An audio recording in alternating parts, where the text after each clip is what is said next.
തൃശ്ശൂരിൽ നിന്നായാലും നമുക്ക് അതുകൂടി ഒന്ന് നോക്കി വരാം. തന്റെ പ്രസംഗം വളച്ചൊടിച്ചു എന്ന കേന്ദ്രമന്ത്രി സുരേഷ് ഗോപിയുടെ വിമർശനത്തിന് പിന്നാലെ അദ്ദേഹത്തിന്റെ മണ്ഡലമായ തൃശ്ശൂരിലും ജനങ്ങൾ കടുത്ത അമർഷത്തിലാണ്. ഈ വിഷയത്തിൽ നമുക്കൊപ്പം തൃശ്ശൂരിൽ നിന്ന് പ്രതിനിധി ആനന്ദ് ചേരുന്നുണ്ട്. ബി.ജെ.പിയുടെ മുൻ ജില്ലാ അധ്യക്ഷൻ കെ അനീഷ് കുമാറും ആനന്ദിനൊപ്പമുണ്ട്. ആനന്ദ്, എന്താണ് പ്രതികരണം തൃശ്ശൂരിൽ നിന്നും? ബി.ജെ.പി മുൻ തൃശ്ശൂർ ജില്ലാ അധ്യക്ഷനും കേന്ദ്രമന്ത്രി സുരേഷ് ഗോപിയുടെ വിജയത്തിന് ചുക്കാൻ പിടിച്ചവരിൽ ഏറ്റവും പ്രധാനപ്പെട്ട ആളുകളാളുമായ അഡ്വക്കേറ്റ് കെ അനീഷ് കുമാറാണ് ഇപ്പോൾ നമ്മുടെ കൂടി ചേരുന്നത്. ഈ കഴിഞ്ഞ ദിവസം ഈ സുരേഷ് ഗോപി നടത്തിയ ഒരു പരാമർശം, സതുദ്ദേശത്തോടു കൂടി നടത്തിയ ഒരു പരാമർശം, പക്ഷേ വളച്ചൊടിച്ചുകൊണ്ട് വ്യാപകമായിട്ടുള്ള ഒരു വിദ്വേഷ പ്രചാരണമാണ് പൊതുവെ നടത്തിക്കൊണ്ടിരിക്കുന്നത്. ഭൂരിഭാഗം മാധ്യമങ്ങളും അതിനെ കുടപിടിക്കുന്ന ഒരു സംവിധാനം. അപ്പോൾ ഈ മാധ്യമവേട്ട മുൻപുണ്ട്, പക്ഷെ അത് തുടരുന്ന ഒരു കാഴ്ചയാണ് പൊതുവെ കാണുന്നത്. എന്തുകൊണ്ടായിരിക്കും ഇത്തരത്തിൽ ഈ കൂട്ടമായിട്ടൊരു ആക്രമണം ഇത്തരത്തിൽ സുരേഷ് ഗോപി നേരെ ഉണ്ടാകുന്നത്? അല്ല, കേരളത്തിൽ ബി.ജെ.പിയുടെ ഏറ്റവും സ്വാധീനമുള്ള നേതാവാണ് സുരേഷ് ഗോപി. അപ്പം അങ്ങനെയുള്ള സുരേഷ് ഗോപി ഏത് വിധേനയും തകർക്കണം. സുരേഷ് ഗോപിക്ക് വലിയ പൊതുജന സ്വീകാര്യതയുണ്ട്. ബി.ജെ.പി നേതാക്കളിൽ ഏറ്റവും പൊതുജന സ്വീകാര്യതയുള്ളൊരു നേതാവാണ് സുരേഷ് ഗോപി. അദ്ദേഹത്തിൻ്റെ സ്വാധീന വലയത്തിൽ നിരവധി ആളുകൾ ഭാരതീയ ജനതാ പാർട്ടിയിലേക്ക് വരുന്നുണ്ട്. അപ്പോൾ അദ്ദേഹത്തെ ഡിമോറലൈസ് ചെയ്യണം, അദ്ദേഹത്തെ തകർക്കണം. അതിനു വേണ്ടിയിട്ടുള്ള സംഘടിതമായിട്ടുള്ള പരിശ്രമങ്ങളാണ് എല്ലാ കാലത്തും സുരേഷ് ഗോപിക്കെതിരെ നടന്നിട്ടുള്ളത്. സുരേഷ് ഗോപി എന്ന് മുതലാണോ ബി.ജെ.പി അംഗത്വം സ്വീകരിച്ചത്, അന്ന് മുതൽ സുരേഷ് ഗോപിയെ കിട്ടുന്ന അവസരങ്ങളിലെല്ലാം വളഞ്ഞിട്ട് ആക്രമിക്കുക എന്നുള്ളതാണ് മറ്റ് രാഷ്ട്രീയ പാർട്ടികളുടെയും മാധ്യമങ്ങളുടെയും ഒരു രീതി. അപ്പോൾ ഏത് സംഭവം നമ്മൾ പരിശോധിച്ചാലും നമുക്കത് കാണാൻ സാധിക്കും. കോഴിക്കോട് നടന്നിട്ടുള്ള അദ്ദേഹത്തിനെതിരെ സ്ത്രീ പീഡന കേസ്, അത് മാധ്യമങ്ങളുടെ മുന്നിൽ പൊതുസ്ഥലത്ത് നടന്നിട്ടുള്ള ഒരു സംഭവമാണ്. പക്ഷെ അത് അദ്ദേഹത്തിനെതിരെ പീഡന കേസാണ് ചാർജ് ചെയ്തത്. കരുവന്നൂരിൽ അദ്ദേഹം പദയാത്ര നടത്തിയ സമയത്ത് അത് പൊതുജനങ്ങൾക്ക് വേണ്ടി, അവിടെ പണം നഷ്ടപ്പെട്ട സഹകാരികൾക്ക് വേണ്ടിയിട്ടാണ് അദ്ദേഹം പദയാത്ര നടത്തിയത്. പക്ഷേ ആ പദയാത്രയിൽ അദ്ദേഹത്തിനെതിരെ 3 കേസുകളാണ് രജിസ്റ്റർ ചെയ്തത്. എത്രയോ രാഷ്ട്രീയ നേതാക്കന്മാർ ഇതിനേക്കാൾ വലിയ എത്രയോ പരിപാടികൾ നടത്താറുണ്ട്. പക്ഷെ എന്തുകൊണ്ടാണ് സുരേഷ് ഗോപിക്ക് മാത്രം അങ്ങനെ ഒരു കേസ് വരാനുള്ള സാഹചര്യം ഉണ്ടായത്? അതുപോലെ ഏത് സംഭവം നമ്മളെടുത്ത് പരിശോധിച്ചാലും സുരേഷ് ഗോപിയെ കിട്ടുന്ന അവസരങ്ങളിലെല്ലാം സുരേഷ് ഗോപിയെ വളഞ്ഞിട്ട് ആക്രമിക്കുക, സുരേഷ് ഗോപിയെ തകർക്കുക എന്നുള്ളൊരു ശ്രമമാണ്. അപ്പം അതിൻ്റെ ഭാഗമായിട്ടാണ് ഇന്നലെ ഉണ്ടായിട്ടുള്ള സംഭവവും. അതിൽ ഒരു തരത്തിലുള്ള ദുരുദ്ദേശവും അദ്ദേഹം നടത്തിയിട്ടുള്ള പ്രസ്താവനയിലില്ല. അതിൽ സതുദ്ദേശം മാത്രമേ ഉള്ളൂ. അദ്ദേഹം എന്താണ് പറഞ്ഞത്?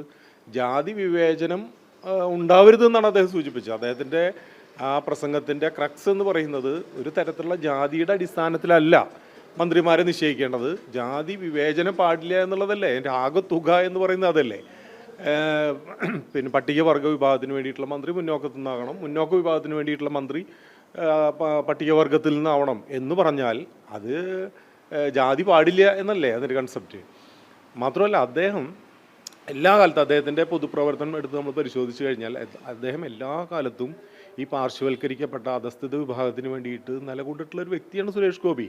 മറ്റാരെക്കുറിച്ച് നമ്മൾ പറഞ്ഞാലും സുരേഷ് ഗോപിയെ കുറിച്ചിട്ട് അദ്ദേഹം പിന്നോക്ക വിഭാഗത്തിനും അധസ്ഥിത വിഭാഗത്തിനും എതിരാണ് എന്ന് പറഞ്ഞാൽ അത് അദ്ദേഹത്തെ അറിയുന്ന കേരള സമൂഹം ഒരു കാരണവശാലും അത് അംഗീകരിച്ച് കൊടുക്കുന്ന പ്രശ്നമില്ല. കാരണം അദ്ദേഹത്തിൻ്റെ ജീവിതത്തിൽ അദ്ദേഹത്തിൻ്റെ വരുമാനം എപ്പോഴും പാവങ്ങൾക്ക് വേണ്ടിയിട്ട് വിനിയോഗിക്കുന്ന ഒരാളാണ്.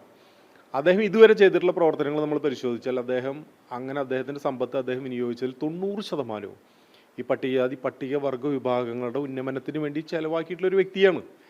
ഇത് മറ്റ് രാഷ്ട്രീയ നേതാക്കന്മാരെ പോലെ പറച്ചിൽ മാത്രമല്ല, അത് പ്രവൃത്തിയിൽ തെളിയിച്ച് കാണിച്ചിട്ടുള്ള ആളാണ് സുരേഷ് ഗോപി. ഇപ്പോൾ അട്ടപ്പാടിയിൽ ഒരു ആദിവാസി ഊര് തന്നെ ഉണ്ട്, അദ്ദേഹം ഏറ്റെടുത്തിട്ടുള്ള ഒരു ഊര്. അവിടുത്തെ കുട്ടികളുടെ പഠിപ്പ്, അവിടുത്തെ റോഡ്, അവിടുത്തെ ആരോഗ്യം തുടങ്ങിയ എല്ലാ കാര്യങ്ങളും അദ്ദേഹത്തിൻ്റെ സ്വന്തം ചെലവിൽ നിന്നാണ് ആ കാര്യങ്ങളൊക്കെ ചെയ്യുന്നത്.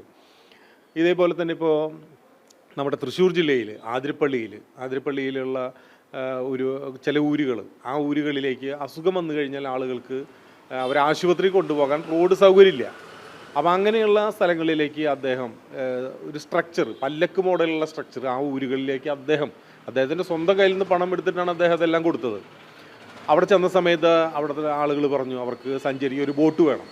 കാരണം വെള്ളത്തിൽ കൂടി കടന്നിട്ട് വേണം അവർക്ക് പുറത്തേക്ക് വരാൻ. അപ്പോൾ അവർക്കൊരു ബോട്ടില്ല, അവർ ചങ്ങാടത്തിലാണ് ഒരു യാത്ര ചെയ്യുന്നത്. അപ്പോൾ അവിടെ വെച്ച് അദ്ദേഹത്തോട് ആവശ്യപ്പെട്ടതാണ്. ഉടൻ തന്നെ അദ്ദേഹം ഒരു 10 ലക്ഷം രൂപ വില മതിക്കുന്ന ഒരു ബോട്ട് അദ്ദേഹത്തിൻ്റെ ഇതേപോലെ തന്നെ അദ്ദേഹത്തിൻ്റെ സമ്പാദ്യത്തിൽ നിന്ന് എടുത്തിട്ടാണ് അവിടുത്തെ പട്ടികവർഗ വിഭാഗത്തിന് വേണ്ടിയിട്ട് അദ്ദേഹം കൊടുത്തത്. ഇപ്പോൾ കേരളത്തിലെ ഏക ആദിവാസി പഞ്ചായത്തുണ്ട് ഇടമലക്കുടി, ഇടുക്കിയിലെ ഇടമലക്കുടി കേരളത്തിലെ ഏക ആദിവാസി പഞ്ചായത്താണ്. അവിടെ ഒരു 40-50 കിലോമീറ്റർ ദൂരം കുടിവെള്ളം എത്തണമെങ്കിൽ അത്രയും കിലോമീറ്റർ ദൂരം കടന്നിട്ട് വേണം കുടിവെള്ളം അവിടെ എത്തിക്കാൻ. ഇപ്പോൾ കേരള സംസ്ഥാനം രൂപീകൃതമായിട്ട് എത്ര കൊല്ലങ്ങൾ കഴിഞ്ഞു? ഈ കേരളം മാറി ഭരിച്ച ഇടതുപക്ഷത്തിനോ വലതുപക്ഷത്തിനോ ഇടമലക്കുടിയിൽ കുടിവെള്ളം എത്തിച്ചു കൊടുക്കാൻ സാധിച്ചോ? സുരേഷ് ഗോപി അദ്ദേഹത്തിൻ്റെ അധ്വാനം കൊണ്ട് അദ്ദേഹം സമാഹരിച്ച പണം ഉപയോഗിച്ചുകൊണ്ടാണ് ഇടമലക്കുടി പഞ്ചായത്തിൽ, ആദിവാസി പഞ്ചായത്തിൽ, കേരളത്തിലെ ഏക ആദിവാസി പഞ്ചായത്തായിട്ടുള്ള ഇടമലക്കുടിയിൽ അദ്ദേഹം കുടിവെള്ളം എത്തിച്ചത്. അതിൻ്റെ ആ പരിപാടി ഉദ്ഘാടനത്തിന് ഞാനും പോയിരുന്നു. അപ്പോൾ അത്രയും ദുർഘടമായിട്ടുള്ള ഒരു സ്ഥലത്ത് എത്രയോ ജനങ്ങൾ അവിടെ അധിവസിക്കുന്നു, അതും ആദിവാസി വിഭാഗമാണ്. ഇതുപോലെ എത്രയോ സംഭവങ്ങൾ നമുക്ക് എടുത്ത് പറയാൻ വേണ്ടിയിട്ട് സാധിക്കും. സുരേഷ് ഗോപിയുടെ ജീവിതത്തിൽ പൊതുപ്രവർത്തനത്തിൽ ഏറ്റവും കൂടുതൽ അദ്ദേഹം സമയം ചെലവഴിച്ചിട്ടുള്ളതും സമ്പത്ത് ചെലവഴിച്ചിട്ടുള്ളതും പിന്നോക്ക വിഭാഗത്തിന് വേണ്ടിയിട്ടാണ്. അപ്പോൾ ആ പിന്നോക്ക വിഭാഗത്തിന് അദ്ദേഹം എതിരാണെന്നും അല്ലെങ്കിൽ അദ്ദേഹത്തിന് ഒരു സവർണ മനസ്സുണ്ട് എന്നും അത് വരുത്തി തീർക്കാൻ വേണ്ടി ശ്രമിക്കുന്നത് അദ്ദേഹത്തെ തകർക്കാൻ വേണ്ടിയിട്ടാണ്.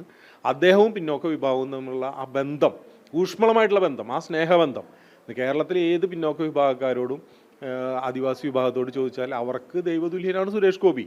അപ്പോൾ അങ്ങനെയുള്ള അവരുടെ മനസ്സിൽ സുരേഷ് ഗോപിയെ കുറിച്ചിട്ടുള്ള അവരുടെ സ്നേഹം ഇല്ലാതാക്കാൻ വേണ്ടി മനഃപൂർവ്വം പ്രചരിപ്പിക്കുന്ന ഒരു കഥ മാത്രമാണ്. ഇതിന് പിന്നിൽ ഒരു ദുരുദ്ദേശവുമില്ല. ഈ മറ്റൊന്ന് സുരേഷ് ഗോപി പറഞ്ഞ പ്രധാനപ്പെട്ട ഒരു കാര്യം, ഈ തൃശ്ശൂരിലെ ജനങ്ങൾക്ക് തന്നെ അറിയാം, അവരത് തിരിച്ചറിയുന്നതാണ്. തൃശ്ശൂരിലെ ജനങ്ങളുടെ പ്രതികരണം വിധത്തിലായിരിക്കും. അല്ല, ഇതുപോലെ സുരേഷ് ഗോപിയെ ആക്രമിക്കാൻ വേണ്ടിയിട്ട് അവരെന്തൊക്കെ അരക്കില്ലം ചമച്ചാലും അതെല്ലാം അവസാനം അദ്ദേഹത്തിന് അനുകൂലമായിട്ട് ഭവിക്കുന്നതാണ് നമ്മൾ ഇതുവരെ കണ്ടിട്ടുള്ളത്. അതിപ്പോൾ ഈ പീഡന കേസാണെങ്കിലും കരുവന്നൂർ കേസാണെങ്കിലും അദ്ദേഹത്തിൻ്റെ സല്യൂട്ട് വിവാദമാണെങ്കിലും അതുപോലെ തന്നെ അദ്ദേഹം ലൂർദ് പള്ളിയിൽ കിരീടം കൊടുത്ത സമയത്ത് അദ്ദേഹത്തിനെതിരെ നടന്നിട്ടുള്ള ആക്രമണമാണെങ്കിലും ഒക്കെ അതെല്ലാം തിരിഞ്ഞു കൊത്തുന്നതാണ് നമ്മൾ കണ്ടിട്ടുള്ളത്. രാഷ്ട്രീയ പ്രതിയോഗികളും മാധ്യമപ്രവർത്തകരും അദ്ദേഹത്തെ ഇല്ലായ്മ ചെയ്യാൻ വേണ്ടിയിട്ട് ഇത്തരം ആരോപണങ്ങളൊക്കെ കൊണ്ടുവന്ന സമയത്ത് അതെല്ലാം അദ്ദേഹത്തിന് അനുകൂലമായിട്ട് മാറുകയാണ് ഉണ്ടായത്. ഇപ്പോൾ തൃശ്ശൂർ വിജയത്തിൽ ഈ പറഞ്ഞ ഞാൻ നേരത്തെ പറഞ്ഞ സംഭവങ്ങളെല്ലാം അദ്ദേഹത്തിൻ്റെ വോട്ട് കുറയ്ക്കുകയല്ല ചെയ്തത്, അദ്ദേഹത്തിൻ്റെ വോട്ട് വർദ്ധിപ്പിക്കുകയാണ് ചെയ്തത്. അപ്പോൾ അദ്ദേഹത്തെ തൃശ്ശൂരിലെ ജനങ്ങൾക്ക്, കേരളത്തിലെ എല്ലാവർക്കും അറിയാം, തൃശ്ശൂരിലെ ജനങ്ങൾക്ക് വളരെ കൃത്യമായിട്ട് അദ്ദേഹത്തെ അറിയാം. മനസ്സിലുള്ള കാര്യങ്ങൾ തുറന്ന് പറയുന്ന പ്രകൃതക്കാരനാണ് അദ്ദേഹം. സിനിമയിൽ മാത്രമേ അഭിനയിക്കാറുള്ളൂ, ജീവിതത്തിൽ അദ്ദേഹം അഭിനയിക്കാറില്ല. ഒരു പച്ചയായിട്ടുള്ള മനുഷ്യനാണ്. ഉള്ളിൽ തോന്നുന്ന കാര്യങ്ങൾ അദ്ദേഹം തുറന്ന് സംസാരിക്കും. അപ്പോൾ സുരേഷ് ഗോപിയെ തൃശ്ശൂരിലെ ജനങ്ങൾക്ക് എല്ലാവർക്കും നന്നായിട്ട് അറിയാം. അപ്പോൾ അതുകൊണ്ട് ഇത് അദ്ദേഹത്തിന് ദോഷമല്ല ചെയ്യുക, അത് ഗുണമാണ് ചെയ്യുക. അങ്ങനെ ഒരാളെ ഇല്ലായ്മ ചെയ്യാൻ ശ്രമിച്ചാൽ, അധിക്ഷേപിക്കാൻ ശ്രമിച്ചാൽ ജനങ്ങൾ അവരെ സപ്പോർട്ട് ചെയ്യും എന്നുള്ളതാണ്. ഇന്ത്യയിൽ നമുക്കറിയാലോ, ഇന്ത്യ മഹാരാജ്യത്ത് ഏറ്റവും കൂടുതൽ ആക്രമണങ്ങൾ നേരിട്ടിട്ടുള്ള വ്യക്തി നരേന്ദ്രമോദിജിയാണ്. മാധ്യമങ്ങളാണെങ്കിലും പ്രതിപക്ഷമാണെങ്കിലും ഏറ്റവും കൂടുതൽ അവമതിപ്പുണ്ടാക്കാൻ വേണ്ടി പരിശ്രമിച്ച ഈ നരേന്ദ്രമോദിയാണ്. പക്ഷേ അവരതിന് ശ്രമിക്കും തോറും നരേന്ദ്രമോദി അതിനനുസരിച്ചിട്ട് ജനഹൃദയങ്ങൾ കീഴടക്കിക്കൊണ്ട് അദ്ദേഹം വളരുകയാണ് ചെയ്തിട്ടുള്ളത്.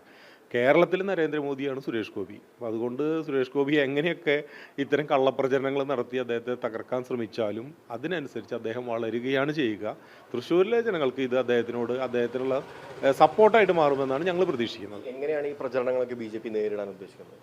അല്ല, ഇതൊക്കെ ജനങ്ങൾ സ്വയം നേരിടും എന്നുള്ളതാണ് ഞങ്ങളുടെ. ഇതിനൊന്നും ഞങ്ങൾ പ്രത്യേകിച്ചൊന്നും ചെയ്യേണ്ട കാര്യമില്ല. ഇതൊക്കെ കാണുന്ന സമയത്ത് തന്നെ ഇപ്പോൾ ഈ വിവാദം ഉണ്ടാക്കി നിമിഷ നേരങ്ങൾക്കുള്ളിൽ തന്നെ സോഷ്യൽ മീഡിയ പരിശോധിച്ചാൽ നമുക്ക് കാണാം വലിയൊരു പ്രതിഷേധമാണ് സുരേഷ് ഗോപിക്ക് എതിരെ ഇവർ ഉയർത്തിക്കൊണ്ടുവന്നിട്ടുള്ള വിവാദത്തെ പ്രതിരോധിക്കാൻ വേണ്ടിയിട്ട് ജനങ്ങൾ രംഗത്തിറങ്ങുന്നതാണ് നമ്മൾ സോഷ്യൽ മീഡിയ നോക്കിയാൽ കാണാൻ സാധിക്കുന്നത്. അല്ലാതെ സുരേഷ് ഗോപിയെ ഞങ്ങൾ ആരെങ്കിലുമൊക്കെ ഇതിനെതിരെ പ്രതിഷേധിക്കുന്നതിന് മുമ്പ് നമ്മളുമായിട്ട് ഒരു ബന്ധമില്ലാത്ത, BJP ആയിട്ടൊന്നും യാതൊരു ബന്ധമില്ലാത്ത ആളുകളാണ് സുരേഷ് ഗോപിക്ക് വേണ്ടിയിട്ട് ഈ വിഷയത്തിൽ പ്രതിരോധിക്കാൻ വേണ്ടിയിട്ട് രംഗത്തിറങ്ങിയത്.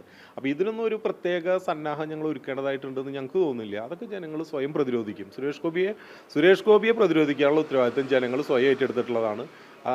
അതിനെ സംബന്ധിച്ച് അദ്ദേഹത്തിനും ഞങ്ങൾക്ക് ഒരു ഭയപ്പാടുമില്ല. തീർച്ചയായിട്ടും ഇത്തരത്തിലെ പ്രചാരണങ്ങൾക്കെതിരെ ജനങ്ങൾ തന്നെ അണിനിരക്കുമെന്ന് തന്നെയാണ് BJPയുടെ ആത്മവിശ്വാസം. ഇത് തൃശ്ശൂരിൽ നിന്നുള്ള പ്രതികരണം കൂടിയാണ്. അപ്പോൾ വാക്കുകളെ എങ്ങനെയാണ് വളച്ചൊടിക്കുന്നത്, അല്ലെങ്കിൽ പറഞ്ഞതിലെ പൊരുൾ എന്ത് എന്ന് മനസ്സിലാക്കാതെ വാക്കുകളും അക്ഷരങ്ങളും എണ്ണിപ്പെറുക്കിയെടുത്തുള്ള വിമർശനമായിരുന്നു സുരേഷ് ഗോപിക്കെതിരെ ഉണ്ടായത് എന്നുള്ള കാര്യവും, ഒപ്പം അദ്ദേഹത്തിനെ സ്നേഹിക്കുന്നവർ ഇതിനെ എങ്ങനെ പ്രതിരോധിക്കുമെന്ന കാര്യവും കൂടിയാണ് ഇപ്പോൾ തൃശ്ശൂരിൽ നിന്നുള്ള പ്രതികരണവുമായി വന്നത്.